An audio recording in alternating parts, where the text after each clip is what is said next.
নমস্কার সকলকে, কেমন আছো সবাই? আশা করছি সবাই খুব ভালো আছো। আজকে শেয়ার করব আমাদের বাড়িতে মায়ের পুজো হয়, তো সেই সকালের দিককার ভিডিও আর কি।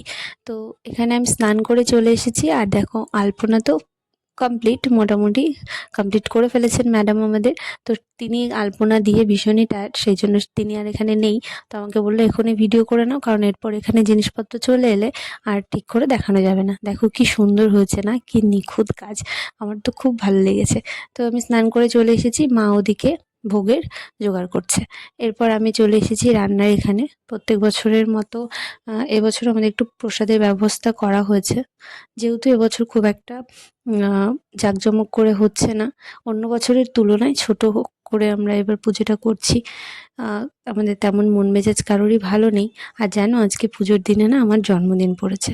তো একদিক থেকে ভালোই লাগছিল, তার কারণ হচ্ছে আমি এ বাড়িতে বিয়ে হয়ে আসার পর থেকে জন্মদিন আমার পুজোর পরের দিন পড়েছে বা আগের দিন পড়েছে, এরকম হয়েছে, কিন্তু পুজোর দিন কখনো পড়েনি, এই বছরই প্রথম পড়েছে।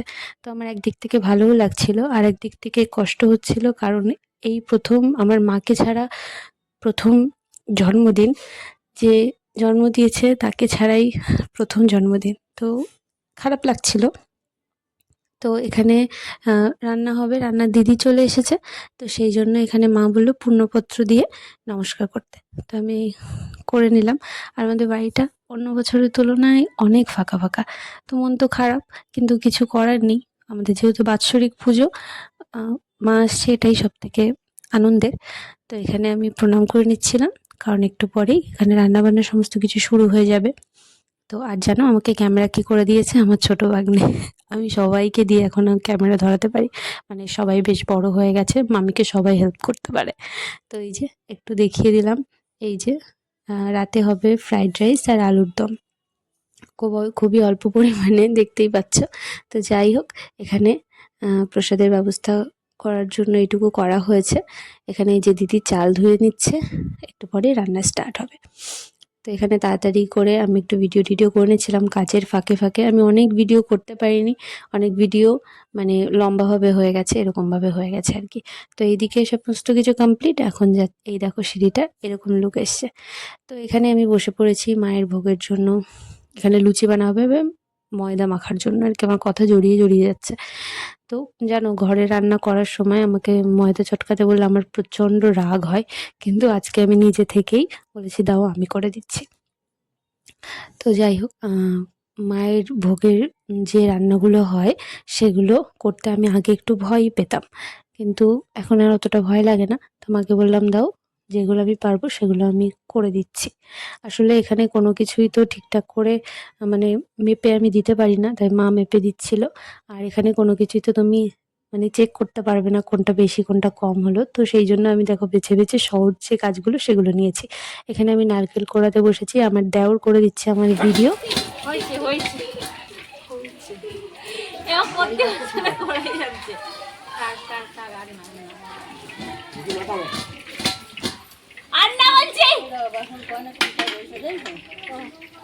বন্ধ করো, দুটি হবে না, বন্ধ করো, আবার রাত্রিরে করে দিও, বন্ধ করো। তারপর সন্ধ্যাবেলায় আমরা এখন যাব মাকে আনতে। তো তার আগে এই যে আমি একটু সাজুগুজু করে নিয়েছি, সাজুগুজু করেছি বলতে আমি কিন্তু চুলটা একটু স্টাইল করে বেঁধেছি, আর মুখে আমি কোনো রকম মেকআপ করিনি, মানে ফাউন্ডেশন কনসিলার এগুলো আমি কিছু দিইনি, জাস্ট লিপস্টিক আর একটু আইলাইনার পরেছি। এই এরকম দেখে মনে হচ্ছে অনেক মেকআপ করছি, কিন্তু আমি অনেক মেকআপ করিনি। তো যে যাই হোক, এখন আমরা মাকে আনতে যাচ্ছি। তো এই যে হচ্ছে আমার সোনুকে আমি এই ড্রেসটা পরিয়েছি, যেহেতু ও বেশিক্ষণ এটা রাখেনি, মানে ঠাকুর আনতে যাওয়ার আগেই ও খুলে ফেলেছে। আর এই যে আমার বর এই লাইটগুলো কিনেছিল পুজোর সময়, কাজে লেগে গেছে, এই যে সুন্দর করে সাজিয়ে টাজিয়ে দিয়েছে। আর এই লাইটগুলো লাগিয়েছে আমার দেওর, দেখো কি সুন্দর করে সাজিয়েছে এই জায়গাটা, সব ও লাগিয়েছে। তো যাই হোক, এই যে এখন একটু দেখিয়ে দিলাম লাইট টাইট জ্বালানোর পর কি সুন্দর লাগছে, মানে অন্যরকমই লাগছে লাইটগুলো জ্বালানোর পর। তো যাই হোক, এখন আমরা যাব ঠাকুর আনতে, আর ঘরে গিয়ে দেখি আমার মেয়ে ড্রেস খুলে দেখো কি অবস্থা।